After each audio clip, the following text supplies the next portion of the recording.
He stepped onto American soil with nothing but 4 cents in his pocket. Hungry, exhausted, and carrying a dream that most people would have called impossible. This was Nikola Tesla's first moment in New World.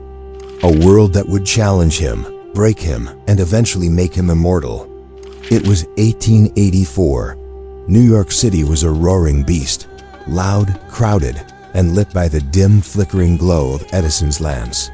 Tesla, a young Serbian immigrant, walked through this chaos with a single letter of recommendation clutched in his hand. This letter, he believed, was his key, his passport to a new reality.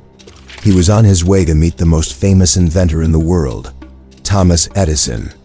The letter was from one of Edison's former business partners in Europe, and it was powerfully simple. It read, "My dear Edison, I know 2 great men. One is you. The other is this young man."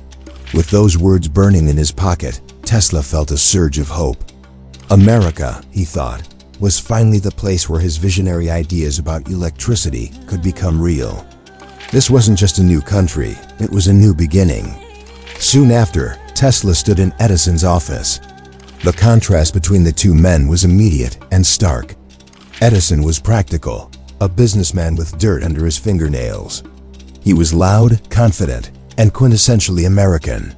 Tesla, on the other hand, was quiet, reserved, and spoke with a thick European accent. He was a thinker, a theorist whose mind operated on a different plane. The core of their difference lay in their vision for the future of electricity. Edison was the champion of direct current, or DC. It was his invention, his empire, and it powered the few city blocks that had electricity. But DC had a fatal flaw. It couldn't travel far without losing power, requiring a power station on almost every corner. Tesla, however, had a revolutionary idea: alternating current, or AC. A system of electricity that could flow for hundreds, even thousands of miles with minimal power loss. A system capable of lighting not just a city block, but entire continents. When Tesla explained his concept of AC power, Edison dismissed it almost instantly.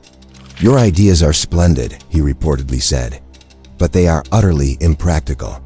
To Edison, AC was dangerous, unproven, and a direct threat to his DC empire.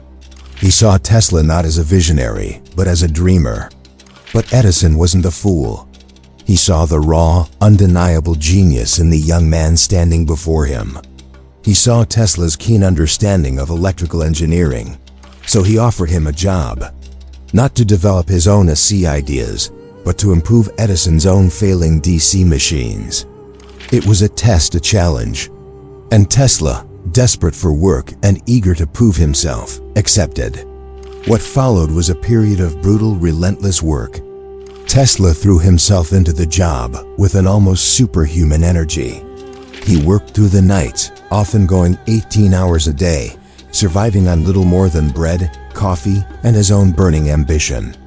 He crawled through the primitive, dangerous electrical systems of New York, repairing faulty dynamos and redesigning circuits on the fly. His colleagues were astonished. They said he could fix in minutes what took other engineers days to even diagnose. Even the stubborn Edison had to acknowledge his skill. He once admitted to a colleague, "Tesla is a damned good man."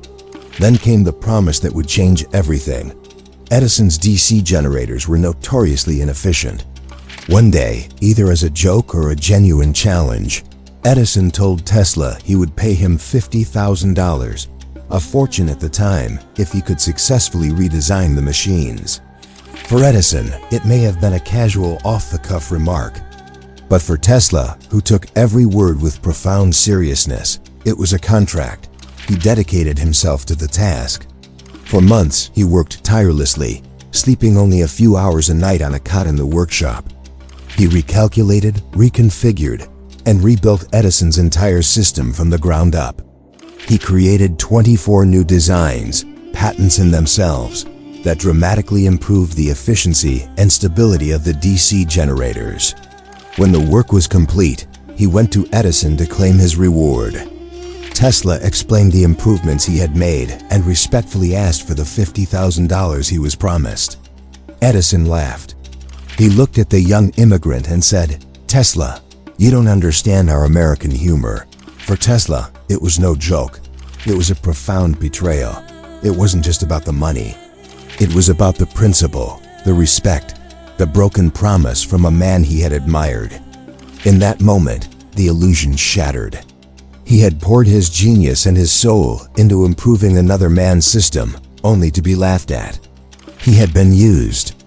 Without a word, Tesla turned and walked out. No money, no job, no support.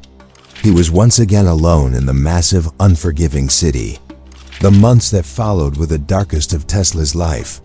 The brilliant mind that had conceived of a new electrical age was forced into manual labor just to survive.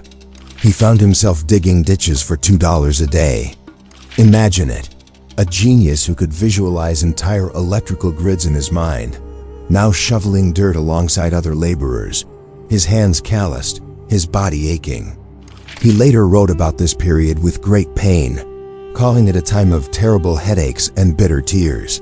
It was here, buried in poverty and obscurity, that most people would have given up. Most dreams would have died. But Nikola Tesla was not most people. Even as he shoveled dirt by day, his mind continued to work.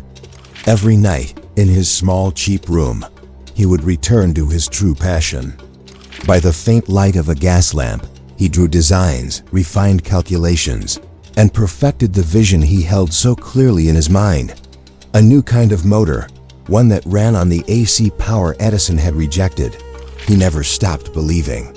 In 1887, after nearly a year of this grueling existence, everything changed. His intellect and his ideas hadn't gone completely unnoticed. A group of investors, intrigued by his talk of alternating current, provided him with funding to build his own laboratory. It wasn't much, just a small room in downtown Manhattan, but to Tesla, it was everything. He filled it with coils, wires, motors, and sparks. He called it "My Kingdom of Electricity." Here, finally free from the constraints of Edison, Tesla's genius was unleashed. He worked with a feverish intensity, bringing the designs he had perfected in his mind to life. And in that small lab, he built the world's first successful AC induction motor. It was a machine of incredible elegance and simplicity. It had no moving contacts, no brushes to wear out. It just spun, silently and powerfully, driven by a rotating magnetic field. It was so perfect, so revolutionary, that engineers who saw it said it looked as if it had been designed by nature itself. With a working prototype, Tesla was ready to take on the world. In 1888, he was invited to demonstrate his AC system at the American Institute of Electrical Engineers. In the audience that day was a man who would change Tesla's life forever, George Westinghouse. Westinghouse was a wealthy industrialist and an inventor himself, the creator of the air brake for trains. Unlike Edison, he was not tied to DC power. He saw the future, and he immediately understood the immense potential of Tesla's AC system. He saw that it was the key to long-distance power transmission, the key to electrifying America. After the lecture, Westinghouse met with Tesla. He believed in AC power as deeply as Tesla did. He saw not a dreamer, but a visionary. A deal was struck. Westinghouse bought Tesla's patents for a substantial sum, plus a royalty on every horsepower of electricity sold. For the first time in years, Tesla could breathe again. He had found a partner, a champion who would help him bring his vision to the world. The partnership was formed. The stage was set. The war had begun. The war of currents, a battle of ideas, of egos, and of fortunes between two visions of the future, was about to reshape the world. On one side, Edison and his DC empire. On the other, Tesla and Westinghouse with their revolutionary AC power. The world would never be the same. Thanks for watching. If you found this story as fascinating as I did, make sure to like this video and subscribe for more stories about the figures who shaped our world. See you next time.